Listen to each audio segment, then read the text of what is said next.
Australia نے Travis head کی جارحانہ بیٹنگ کی بدولت اسکاٹ لینڈ کو پہلے ٹی20 میچ میں 7 وکٹوں سے شکست دے کر 155 رنز کا ہدف محض 10 اوورز کے اندر حاصل کرکے ریکارڈز کے انبار لگا دیے۔ ایڈنبرگ میں کھیلے گئے سیریز کے پہلے ٹی20 میچ میں آسٹریلیا کے کپتان مچل مارش نے ٹاس جیت کر پہلے باؤلنگ کا فیصلہ کیا۔ آسٹریلیا نے اس میچ کے لیے اپنے اہم فاسٹ باؤلرز مچل سٹارک اور جوش ہیزل ووڈ کو آرام کرانے کا فیصلہ کیا ہے اور اس میچ میں نئے فاسٹ باؤلرز کو آزمایا گیا۔ اسکاٹ لینڈ نے پہلے بیٹنگ کرتے ہوئے 9 وکٹوں کے نقصان پر 154 رنز بنائے اور کوئی بھی کھلاڑی نصف سنچری نہ بنا سکا۔ اسکاٹ لینڈ کی جانب سے جارج ونس 28 رنز بنا کر سب سے کامیاب بلے باز رہے، جبکہ میتھیو راس نے 27 اور کپتان رچرڈ نے 23 رنز بنائے۔ ہدف کے تعاقب میں برینڈن میک میلن نے پہلے ہی اوور میں جیک فریزر کو چلتا کر دیا، لیکن ٹریوس ہیڈ اور مچل مارش ان پر قیامت بن کر ٹوٹ پڑے۔ ہیڈ اور مارش نے جارحانہ بیٹنگ کا مظاہرہ کیا، جس کا اندازہ اس بات سے لگایا جا سکتا ہے کہ اننگز کے پہلے اوور میں صرف 5 رنز بننے کے باوجود ابتدائی 6 اوورز میں آسٹریلیا نے 113 رنز اسکور بورڈ پر سجا کر میچ کو یک طرفہ بنا دیا۔ ٹریوس ہیڈ نے صرف 17 گیندوں پر نصف سنچری مکمل کی، جبکہ دوسرے اینڈ سے مچل مارش محض 12 گیندوں پر 3 چھکوں اور 5 چوکوں کی مدد سے 39 رنز بنانے کے بعد آؤٹ ہوئے۔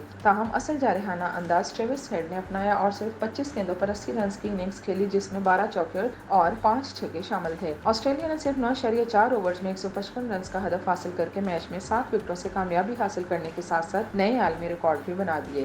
آسٹریلیا نے پاور پلے کے 6 اوورز میں 1 وکٹ کے نقصان پر 113 رنز بنائے، جو اب تک پاور پلے میں بنایا گیا دوسرا بڑا اسکور ہے۔ پاور پلے میں سب سے بڑے اسکور کا عالمی ریکارڈ رومانیہ کے پاس ہے، جس نے 2021 میں سربیا کے خلاف صرف 5.4 اوورز میں بغیر کسی نقصان کے 116 رنز بنائے تھے۔ آسٹریلیا نے جب ہدف حاصل کیا تو میچ میں 62 گیندوں کا کھیل ابھی باقی تھا، جو 150 رنز سے زائد کے ہدف میں باقی رہ جانے والی گیندوں کا عالمی ریکارڈ ہے۔ آسٹریلیا نے پاور پلے میں مجموعی طور پر 24 باؤنڈریز ماری اور یہ انٹرنیشنل کرکٹ میں ایک ریکارڈ ہے۔ اس سے قبل یہ ریکارڈ بھی رومانیہ کے پاس تھا، جس نے 21 باؤنڈریز ماری تھیں۔